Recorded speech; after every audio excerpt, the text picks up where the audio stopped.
Bueno, entonces les decía, ¿no? Lo que primero vamos a tratar de elucidar es cuánta intensidad va a circular por este circuito, ¿no?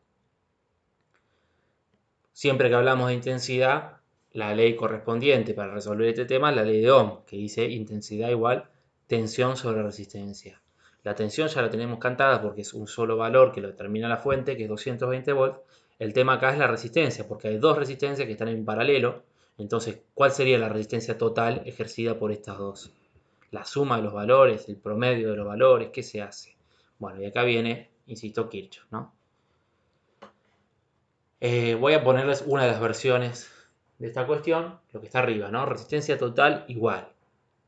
El valor de la resistencia 1 por el valor de la resistencia 2 sobre, es decir, dividido, la suma de las dos resistencias.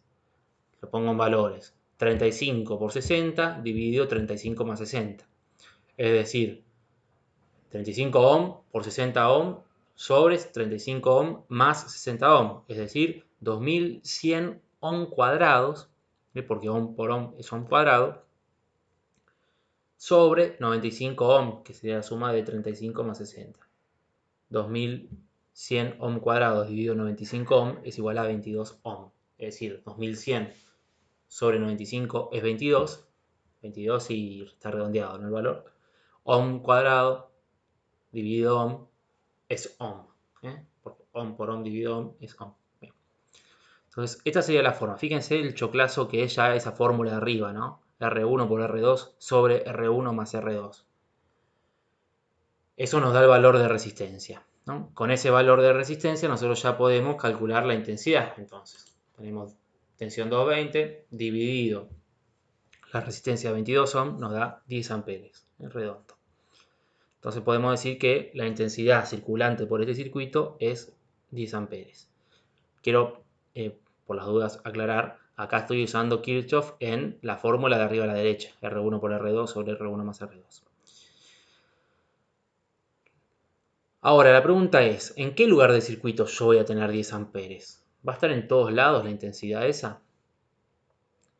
La respuesta es no. Yo voy a tener acá 10 amperes entre la fase de la fuente y el nodo de fase, es decir, el nodo que está arriba, marcado en rojo, y abajo entre el neutro y el nodo de neutro. Es decir, supónganse que sale de la fuente 10 amperes por fase o por neutro, llega al nodo y ahí se divide, evidentemente, porque hay dos caminos, dos mallas distintas. Entonces se va a dividir en dos valores parciales. Es decir, acá hay intensidades parciales. Casualmente, uno de los enunciados de la ley de nodos de Kirchhoff es la intensidad total de un circuito es igual a la suma de intensidades parciales. Acá vamos a tener dos mallas, cada malla va a tener siempre un valor de intensidad propio. Sumado a los valores de las intensidades parciales nos tiene que dar el valor de intensidad total. Es decir, la intensidad de la malla 1, llamemos malla 1 a la malla de la resistencia 1, más la intensidad 2, la intensidad de la malla 2, va a ser igual a 10 amperes. Esto traten de seguirme porque es medio complejo en palabras. Si lo razonan no es tan difícil. Ahora vamos a pensar lo siguiente. En el nodo de fase, ese que yo marqué en rojo, mejor dicho, entre el nodo de fase y la fase, en la fuente, no hay nada, solamente conductores, ¿sí? Por lo tanto, en ese nodo yo tengo el potencial de fase, ¿sí? Lo mismo entre el nodo de neutro y neutro, abajo, no hay nada, ¿sí? Desde el neutro de la fuente, yendo por abajo, hasta el nodo que está abajo, no hay nada. Por lo tanto, en ese nodo, no hay nada, quiero decir, nada que produzca ningún efecto sobre la tensión eventualmente. Es decir, que en ese nodo también voy a tener el potencial de neutro. Es decir, que la resistencia 1 está entre fase y neutro directos. Por lo tanto, está a 220. Por lo tanto, la intensidad que pasa por la resistencia 1 va a ser igual a 220 sobre el valor de resistencia 1. Mientras que la que pase por la resistencia 2 va a ser igual a 220 sobre la resistencia 2. Porque las dos están conectadas a esos puntos que tienen fase y que tienen neutro. ¿Sí? Entonces, esto nos abre otro camino un poquito menos complejo que el que acabo de explicar, el que está ahí en pantalla, que es calcular la intensidad de cada una de manera independiente y sumarlos, porque como dice Kirchhoff, la intensidad total es igual a la suma de intensidades parciales. Entonces vamos por el segundo camino. Yo tengo intensidad total igual a intensidad 1 más intensidad 2, intensidad 1 igual 220 sobre 35, que sería 6,3 amperes. También están redondeados los valores, ¿no? Pero lo digo por si los chequean con la calculadora, son ligeramente diferentes. Lo pongo así para no poner 50.000 decimales. Intensidad 2 igual tensión 220 volts sobre la resistencia 2, 60 ohm, igual 3,7 amperes.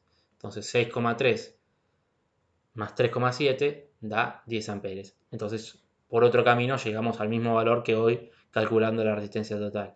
Y en todo caso, si quisiéramos saber la resistencia total, podríamos despejar la ley de Ohm, hacer resistencia total igual tensión sobre intensidad total.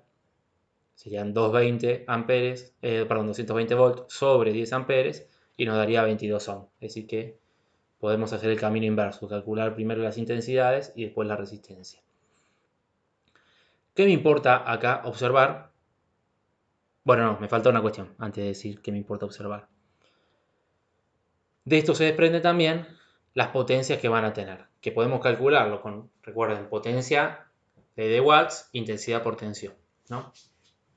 Podemos calcular como una potencia total y hacer 220 por 10, es decir, intensidad 10 amperes por tensión 220, lo cual nos daría 2200 watts, o calcular la potencia de cada uno, es decir, hacer 6,3 por 220, la intensidad de 1, y 3,7, etcétera, y sumarlo como queramos, ¿no? Ahí le puse los valores.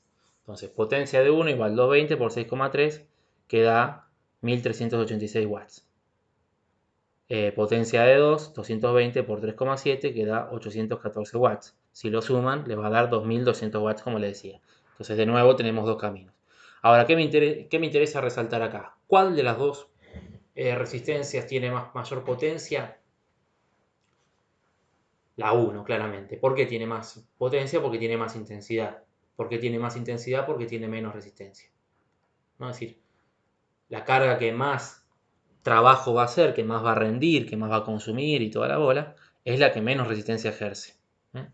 Al contrario, la que más resistencia ejerce es la que menos potencia disipa, la que menos potencia genera. Por otro lado, otra cosa que hay que observar es que teníamos 35 ohm en una y 60 en la otra, juntas generan 22. Es decir, que las dos resistencias juntas generan menos resistencia que una sola. Y acá recuerden lo que yo les decía de la sobrecarga por simultaneidad. Cuando hay muchas cargas funcionando en paralelo, cada vez generan menos resistencia y por lo tanto cada vez generan mayor intensidad. Repítanse eso que acabo de decir las veces que sea necesario hasta que lo entiendan, ¿sí? Cada malla, piensen en una casa, ¿no? En una casa cada artefacto que está funcionando está colocado en paralelo al resto, es decir, está colocado en una malla propia, lo que hace que ustedes puedan, por ejemplo, apagar la luz del baño y que no se apague el televisor, ¿no? Estoy diciendo una bobada, pero es por esta razón. Por lo tanto, cada carga genera un valor de intensidad propio. Ahora, en la casa entran dos cables, como acá, de la fuente salen dos cables, en esos dos cables están sumadas todas las intensidades, entonces si uno de repente agrega demasiadas cargas, el valor de intensidad total se vuelve muy grande. Bien, pasamos ahora al circuito en serie. Cualquier cosa de esto que no se entienda, por favor no se olviden de preguntarme por los grupos, que yo les puedo contestar sin ningún problema.